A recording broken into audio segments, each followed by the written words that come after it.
भगवान केवल मनुष्यों के ही नहीं, संसार में जितने प्राणी हैं सबके प्रिय हैं। भगवान सबके प्रिय हैं। देखिए भगवान के कान को देखिए, भगवान का कान जो है कितना सतर्क है। चींटी के पैर में सुनार अगर छागल बना करके बांध देगा और चींटी चलेगी, उसकी आवाज निकलेगी तो भगवान सुन लेंगे। समझे? चींटी के पैर में कितना बड़ा पायल बनेगा और उसमें से आवाज कितनी निकलेगी, आपको अनुमान हो रहा है ना?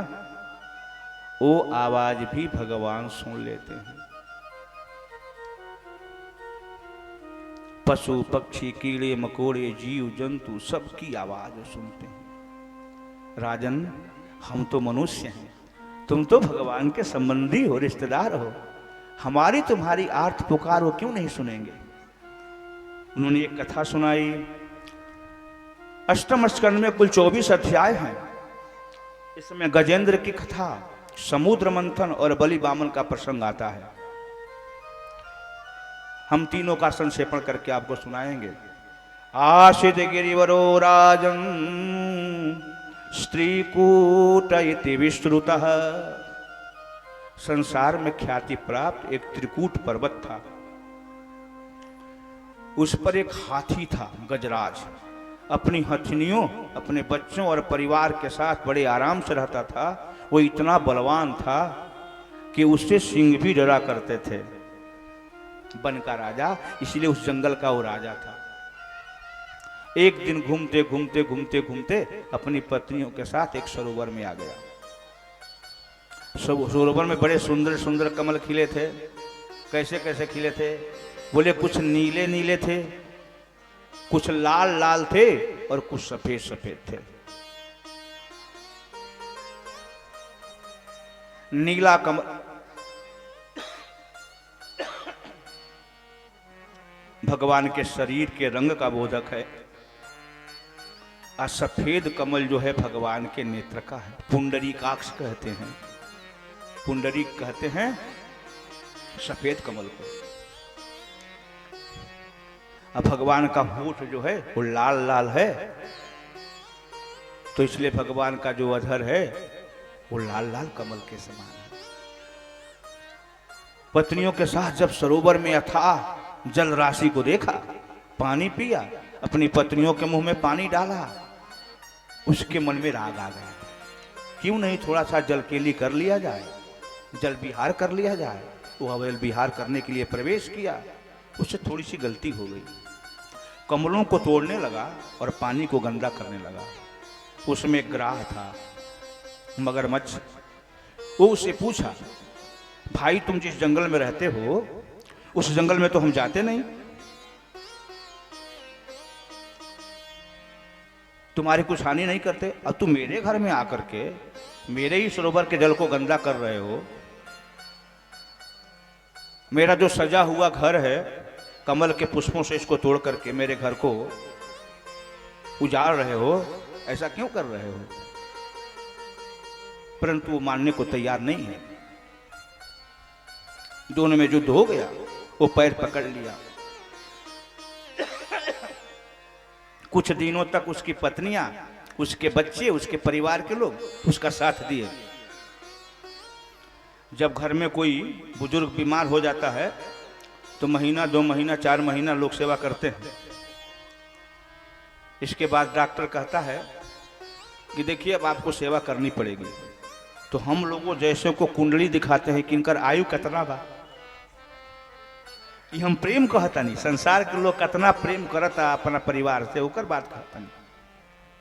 लोग मनाते हैं कि अब जल्दी इनकर माटी उठ जाए, कहे कि बड़ा इनका कष्ट हो रहा बा। अपने कष्ट को उनके ऊपर लाद देते हैं। ऐसी एक दो नहीं, हजारों घटनाएं हम लोगों के साथ आती हैं। हम तो कहते हैं भैया कि गजेंद्र मोक्ष का पाठ कीजिए। आप गजेंद्र मोक्ष का पाठ कीजिएगा तो आपका परम कल्याण हो जाएगा। किसी के घर में बूढ़ा अगर बहुत बीमार हो, दवा काम न कर रही हो, तो पंडित को बुला करके गजेंद्र मोक्ष स्तोत्र का पाठ करा दीजिए, उनकी मुक्ति हो जाएगी। यही गजेंद्र मोक्ष स्तोत्र जो भी मैं कथा आपको सुनाऊंगा, जो गजेंद्र भगवान को प्रार्थना के माध्यम से बुलाया था। कुछ दिनों बाद पत्नियां सास छोड़ दी। बोला क्यों जा रही हो? बोली कि अब आपके साथ हम भी अपनी जान लें। कितने दिन बीत गए, कुछ खाने पीने को नहीं मिला, बेटे सब साथ छोड़ दिए तो अकेले वो बचा। मित्रों, 3 कूट काम, क्रोध और लोभ हैं। हम जितने जीव हैं सब के सब गजराज हैं। यह संसार सागर ही सरोवर है। यहाँ जो रंग बिरंगे फूल जो सरोवर में थे, यहाँ रंग बिरंगे अपने संबंध हैं, संबंधी हैं। आग्रह जो है हमारा कर्म है जो हमें पकड़े हुआ है। हम सभी इस भवसागर में गज के रूप में हैं, कर्म ग्राह से पकड़े गए हैं। इस कर्म ग्राह से छुटकारा कब मिलेगी? कर्म ग्राह कब हमें छोड़ेगा? मेरे कर्म ग्राह का उद्धार कब होगा? जब हम भगवान को प्राप्त करें। क्योंकि पत्नी तो मेरे साथ जाएगी नहीं, बेटा मेरे साथ जाएगा नहीं, धन दौलत संपत्ति हमारे साथ जाने का तो नाम ही नहीं लेगी। हमारे साथ तो हमारा कर्म ही जाएगा। और जब कर्म जाएगा तो अगला जन्म मिलेगा। और कर्म के अनुसार हो सकता है कि आप आगे कुत्ते हो जाएं। एक बार सुन लीजिए, पापी मनुष्य मरता है तो मरने के बाद कुत्ता होता है, और कुत्ता के बाद तब सुअर होता है। और कुत्ता कब बनता है? कम से कम 500 वर्ष तक प्रेत हो लेता है तब। और जितने बंदर हैं वे सब के सब मरेंगे तो मनुष्य होंगे, कन्फर्म। बंदर मरेंगे तो मनुष्य होंगे। और जो कुत्ते दिखाई दे रहे हैं ये सब इसके 500 वर्ष कम से कम वो प्रेत थे, उसके पहले मनुष्य थे। यही से नरक शुरू होता है, कुत्तों से। बंदरों से स्वर्ग शुरू होता है। श्रीमद् ग्रंथ संहिता आप पढ़ लीजिएगा। तो अब जब कोई साथ में नहीं रहा तो ग्राह नक्रग्रस्त पदम समुद्धृत करम ब्रह्मादयो भूसुरा रक्षन्तामिति दीन वाक्य करिणम देवी स्वशक्ति सुजह। ओ दुर्गा जी को बुलाया, शंकर भगवान को बुलाया, ब्रह्मा जी को बुलाया, इंद्र को बुलाया, सभी देवी देवताओं को बुलाया। मैं कर्म ग्राह से पकड़ा गया हूं, मैं भवसागर में डूब रहा हूं, मेरी रक्षा कीजिए, मेरी रक्षा कीजिए। लेकिन हमारे अरबारों ने कहा कि कोई नहीं आया, क्योंकि भवसागर में डूबने वाले को डूबने से बचाने का काम केवल हमारे भगवान नारायण को ही है। वही समर्थ हैं। भव पार करने में कोई देवी देवता समर्थ नहीं है। नक्रग्रस्त पदम समुद्धृत करम ब्रह्मादयो भोसुरा रक्षन्तामित देन वाक्य करिणम देवेषु शक्तिषु। देवेषु व शक्तिषु, सभी देवता जब जवाब दे दिए, आकाश मंडल में आ गए। जब कोई नीचे उतरने को तैयार नहीं है तो ग्राह देखा कि ये सब तो तमाशा बीन बन करके तमाशा देख रहे हैं और ग्राह हमको डुबा रहा है, हम तो मरने वाले हैं। मां भयशीरिति तस्य नक्रहनने, डरो मत, डरो मत, चिंता करने की बात नहीं है। चक्रायुध श्रीधरो,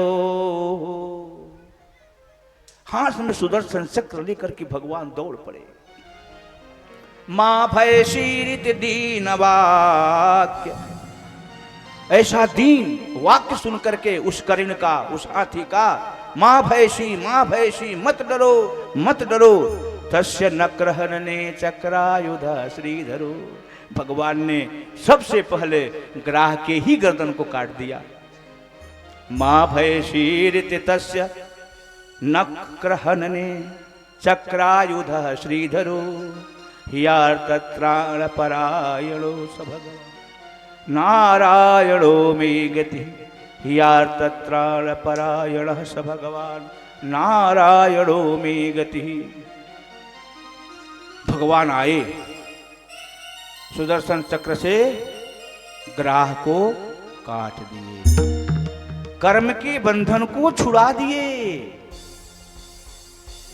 गज को बचा लिए। क्यों?